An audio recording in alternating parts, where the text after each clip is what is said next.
വലിയൊരു ദുരന്തത്തിന്റെ നടുക്കത്തിൽ നിൽക്കുമ്പോൾ ഇന്ത്യ നൽകിയ അടിയന്തര സഹായത്തിന് നന്ദി പറയുകയാണ് ഇറാൻ. കേവലം ഒരു നന്ദി പ്രകടനത്തിനപ്പുറം പ്രതിസന്ധി ഘട്ടങ്ങളിൽ ഇരു രാജ്യങ്ങളും തമ്മിലുള്ള ദീർഘകാലത്തെ ഊഷ്മളമായ സൗഹൃദത്തിന്റെ നേർക്കാഴ്ച കൂടിയാവുകയാണ് ഈ സംഭവം. ഇറാൻ നാവികസേന കപ്പലായ IRIS ലാവൻ കൊച്ചി തുറമുഖത്ത് നങ്കൂരമിടാൻ അനുവദിച്ചതിനാണ് ഇന്ത്യയിലെ ഇറാൻ അംബാസിഡർ മുഹമ്മദ് ഫത്താലി ഇന്ത്യൻ സർക്കാരിനും പ്രാദേശിക ഭരണകൂടത്തിനും നന്ദി അറിയിച്ചത്. പ്രയാസകരമായ ഈ സാഹചര്യത്തിൽ ഇന്ത്യ സ്വീകരിച്ച മാനുഷിക സമീപനം ഇന്ത്യയും ഇറാനും തമ്മിലുള്ള ചരിത്രപരവും ക്രിയാത്മകവുമായ ബന്ധത്തെയാണ് കൂടുതൽ വ്യക്തമാക്കുന്നതെന്ന് അദ്ദേഹം പറഞ്ഞു.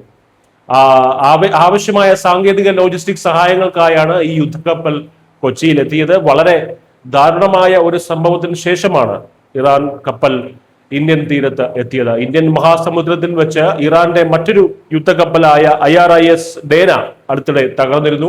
മാർച്ച് 4 ശ്രീലങ്കൻ തീരത്ത് വെച്ച് US അന്തർവാഹിനി നടത്തിയ ആക്രമണത്തിലാണ് കപ്പൽ തകർന്നതും നിരവധി നാവികർക്ക് ദാരുണമായി ജീവൻ നഷ്ടപ്പെട്ടതും.